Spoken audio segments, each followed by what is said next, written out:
ఇక ఈ నెల 11న బీఆర్ఎస్ శాసనసభాపక్ష సమావేశం జరగబోతోంది. అసెంబ్లీ బడ్జెట్ సమావేశాల్లో అనుసరించాల్సిన వ్యూహాలపై చర్చించనున్నారు. కేసీఆర్ అధ్యక్షతన కీలకమైన సమావేశం ఉండనుంది. ఎమ్మెల్యేలు, ఎమ్మెల్సీలకు కేసీఆర్ దిశానిర్దేశం చేయనున్నారు.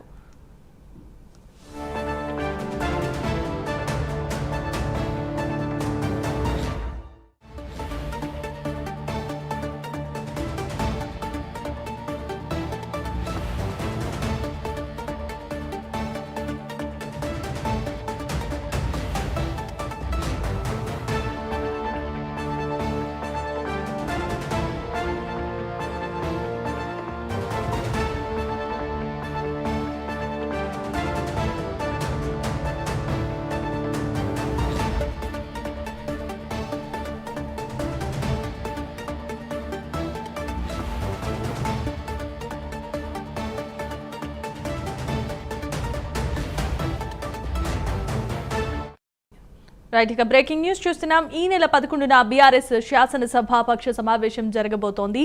అసెంబ్లీ బడ్జెట్ సమావేశాల్లో అనుసరించాల్సిన వ్యూహాలపై చర్చ జరపనున్నారు. కేసీఆర్ అధ్యక్షతన ఈ కీలకమైన సమావేశం ఉండబోతున్నట్లుగా తెలుస్తోంది. ఇదే అంశానికి సంబంధించి మరిన్ని అప్డేట్స్ ను మా కరెస్పాండెంట్ చందు అందిస్తారు. చందు, చెప్పండి.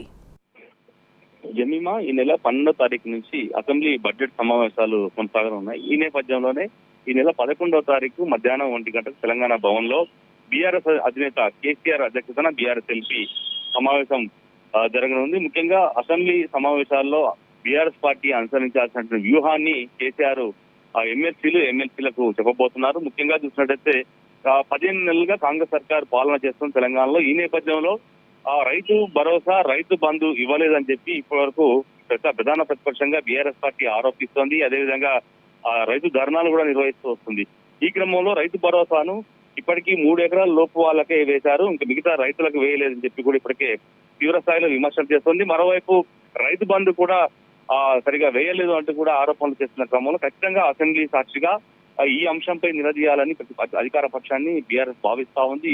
ఈ క్రమంలోనే ఈ అంశంపైనే ప్రధానంగా బీఆర్ఎస్ పార్టీ ఎల్పీ సమావేశంలో ఫోకస్ పెట్టబోతుంది. ఇక మరోవైపు ఫార్మాసిటీకి సంబంధించి ఇప్పటికే భూముల సేకరణ కొడంగల్ నియోజకవర్గ పరిధిలో ప్రభుత్వం చేస్తా ఉంది. ఇప్పటికే లగచర్ల రైతులు పెద్ద ఎత్తున ఫార్మాసిటీ భూసేకరణను అడ్డుకున్నటువంటి నేపథ్యంలో వారి కేసులు అయ్యాయి. ఈ నేపథ్యంలో ఆ అంశంపై బీఆర్ఎస్ పార్టీ ఇప్పటికే వాళ్ళ పక్షాన్ని ఇచ్చింది, పోరాటం చేసిన క్రమంలో అసెంబ్లీ సాక్షిగా ప్రభుత్వాన్ని ఈ అంశం పైన కూడా నిలదీయాలని భావిస్తా ఉంది. ఇక మరోవైపు చూసినట్లయితే ప్రభుత్వం ప్రస్తుతం భూముల అమ్మకాలపై ఫోకస్ పెట్టింది. గచ్చిబౌలిలో పెద్ద ఎత్తున భూములు అమ్మాలని కూడా ప్రభుత్వం చూస్తున్న క్రమంలో గతంలో బీఆర్ఎస్ అధికారం ఉన్నప్పుడు ఇప్పుడు ఉన్నటువంటి ముఖ్యమంత్రి రేవంత్ రెడ్డి భూముల అమ్మకాలపై బీఆర్ఎస్ ప్రభుత్వాన్ని ప్రశ్నించారు. ఈ క్రమంలోనే ఇప్పుడు మళ్ళీ కాంగ్రెస్ పార్టీ అధికారంలోకి వచ్చినాక కాంగ్రెస్ కూడా అదే విధానాన్ని కొనసాగిస్తున్న నేపథ్యంలో ఈ అంశం పైన కూడా ప్రధానంగా అధికార పక్షాన్ని నిలదీయాలని కూడా బీఆర్ఎస్ భావిస్తా ఉంది. ఇక మరోవైపు రాష్ట్రంలో అప్పులపై గత 15 నెలలుగా బీఆర్ఎస్ కాంగ్రెస్ మధ్య వార్ కొనసాగుతుంది. అదే బీఆర్ఎస్ పార్టీ అధికారంలో ఉన్నప్పుడు